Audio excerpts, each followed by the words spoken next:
राम मंदिर में चंदा चोरी मामले में लगातार एक्शन जारी है। वहीं एसआईटी की टीम ने राम मंदिर परिसर में पहुंचकर मामले की जांच की। वहीं राम मंदिर ट्रस्ट के महासचिव चंपत राय पर भी एक्शन तय माना जा रहा है। हालांकि जिस तरह से इस मामले की पड़ताल चल रही है उसमें फिलहाल 150 लोग संदिग्ध बताए जा रहे हैं, जिन पर शिकंजा कसा जा रहा है।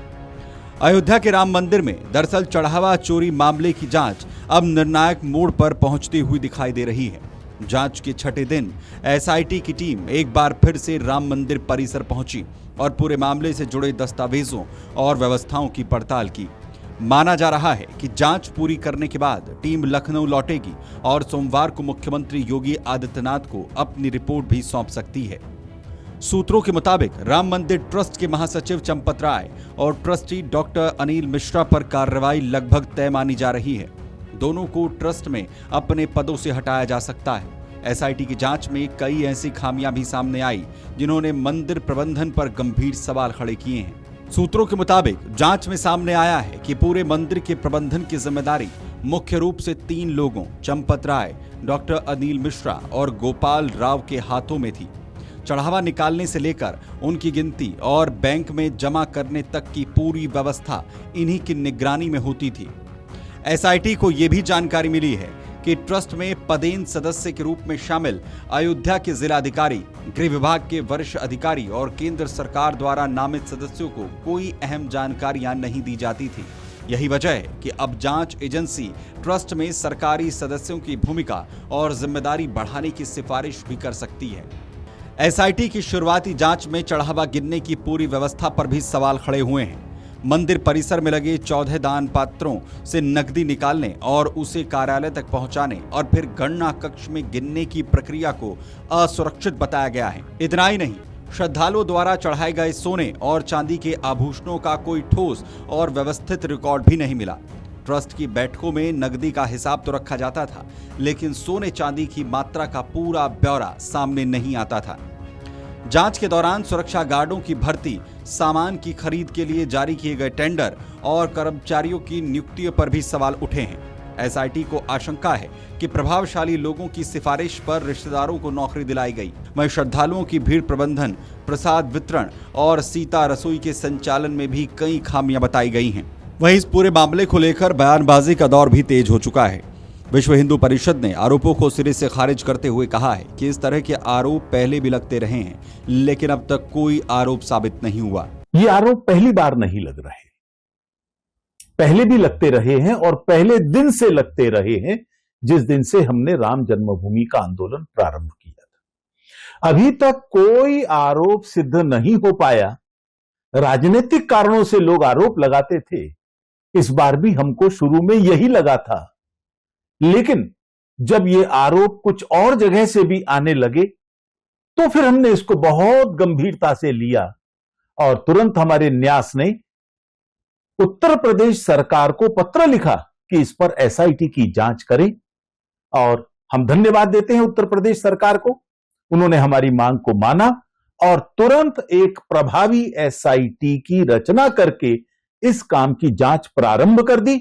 और सबसे बड़ी बात, 15 दिन का समय दिया है उन्होंने। मुझे लगता है बहुत जल्दी रिपोर्ट आने वाली भी है। वही मुख्य आरोपी रामशंकर उर्फ टीनू यादव के परिवार ने भी आरोपों को सिरे से नकार दिया। टीनू यादव की पत्नी का कहना है कि बिना किसी पुख्ता सबूत के उनके परिवार को बदनाम करने की कोशिश की जा रही है। इस सब निराधार है, एक फंसाने की साजिश, ऐसा कुछ भी नहीं है। कोई ठोस सबूत है किसी के पास? खाली बदनाम करना जा रहा है और ऐसा कुछ भी नहीं है। बताया जा रहा 50 कमरा है, हॉस्टल है, होटल है, लग्जरी गाड़ी, ऐसा कुछ भी नहीं है जी। ये इस तरीके से बयान लोग कर रहे हैं कि यहाँ पर ये सामान हुआ, ये बरामद हुआ, लोग यहाँ तक कि कह रहे हैं घर से सोना लेके निकले। जी ऐसा कुछ भी नहीं। गया होता तो मैं तो चिल्लाती रोती ना कि मेरा चला गया, ले गए। ऐसा कुछ नहीं, कोई भी नहीं आया है जी। क्या मानती हैं इस तरीके से जो ये इनको बदनाम करने की साजिश है, इनको फंसाया जा रहा, इनकी छवि को गंदा किया जा रहा। 15 दिन से हम लोग कितने तनाव में हैं, मानसिक तनाव दिया जा रहा है, यही सारी चीजें हैं। केंद्र सरकार भी इस पूरे मामले पर नजर बनाए हुए है। केंद्रीय मंत्री BL वर्मा का कहना है कि SIT स्वतंत्र और निष्पक्ष तरीके से जांच कर रही है और कुछ लोग इस मुद्दे पर राजनीति करने की कोशिश कर रहे हैं। देखिए, SIT पूरी तरह से उसकी जांच कर रही है और मैं कहूंगा कि कुछ इस प्रकार के लोग उसको राजनीति करना चाहते हैं और वो लोग राजनीति करना चाहते हैं जिनकी सरकार में जिन्होंने निहत्थे कार से वो गोली चलाने का काम किया, हमेशा राम मंदिर का विरोध करने का काम किया, तब मैं कहूंगा ऐसे लोगों को बोलने का हक नहीं है।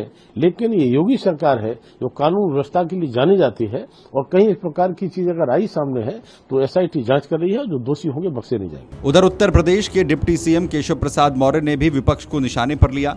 झांसी में उन्होंने समाजवादी पार्टी और अखिलेश यादव की बयानबाजी पर सवाल उठाते हुए कहा कि तथ्यों के सामने आने से पहले राजनीति करना ठीक नहीं है। नियम सही, उन्होंने कहा कि नियम सही थे। एक बार जवाब मेरी तरफ से बस इतना कहना कि वानी नृपेंद्र मिश्रा जी ने क्या कहा है, मैं उस पर कोई जवाब नहीं दे रहा हूँ। लेकिन श्री राम जन्मभूमि आंदोलन से जुड़े हुए अनेक लोग हैं जिन्होंने अपने प्राणों की आहुति भी दी है, जेल भी गए हैं, लाठियां भी खाई हैं, संघर्ष भी किया है और जो आदरणीय थे वो आदरणीय है। अगर जिसने भगवान श्री रामलला के चढ़ावे आदि में कोई गड़बड़ किया होगा, SIT जांच कर रही, जांच रिपोर्ट आने के बाद जो होगा कार्य। पार्टी के नेता है विनय कटियार, उन्होंने सीधा चंपत राय जी पे आरोप लगाया। देखिए, मैं विनय जी के किसी प्रश्न का जवाब नहीं देना चाहता। मैं विनय जी का भी उतना ही सम्मान करता हूँ जितना पूज्य चंपत राय जी का सम्मान करता हूँ। मथुरा से भी आवाज उठ रही है, मथुरा में भी दिनेश मल्हारी बाबा पे आरोप। देखिए, ये हिंदू समाज की आस्था से जुड़े हुए केंद्रों को बदनाम करने की ये साजिशें हैं और इस प्रकार की साजिश से समाज सावधान रहे, इस प्रकार के दुष्प्रचार से सावधान रहे। हम भी अगर मंदिर में दर्शन करने जाते हैं, उस आंदोलन से ही निकल करके राजनीति की स्थान पर बैठे हुए हैं। हम भी जब जाते हैं तो हमारे पास जो अपनी सामर्थ्य होती है श्रद्धा स्वरूप दान पात्र में डालते हैं।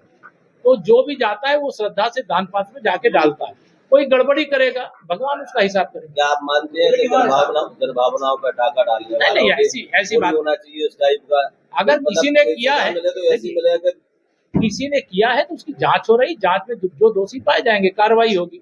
लेकिन आस्था के साथ खिलवाड़ न किया जाए और विशेष तौर से हिंदू आस्था से जुड़े हुए स्थानों के बारे में इस प्रकार से जो श्री अखिलेश यादव जी लगातार किए हैं, उनको ये करने से बाज आना चाहिए। मैं कहूँगा दरअसल 15 जून को लखनऊ के कमिश्नर विजय विश्वास पंत की अगुवाई में 3 सदस्य SIT अयोध्या पहुंची थी। जांच जैसे जैसे आगे बढ़ रही है वैसे वैसे नए खुलासे सामने आ रहे हैं। अब सभी की नजर SIT की अंतिम रिपोर्ट पर टिकी है, क्योंकि माना जा रहा है कि रिपोर्ट के आधार पर ट्रस्ट के भीतर बड़े प्रशासनिक बदलाव और कड़ी कार्रवाई देखने को मिल सकती है। Video desk, Amar Ujala. अगर आप ये वीडियो YouTube पर देख रहे हैं तो हमारे चैनल को सब्सक्राइब कर बेल आइकन दबाएं और Facebook पर देख रहे हैं तो हमारे पेज को लाइक करें।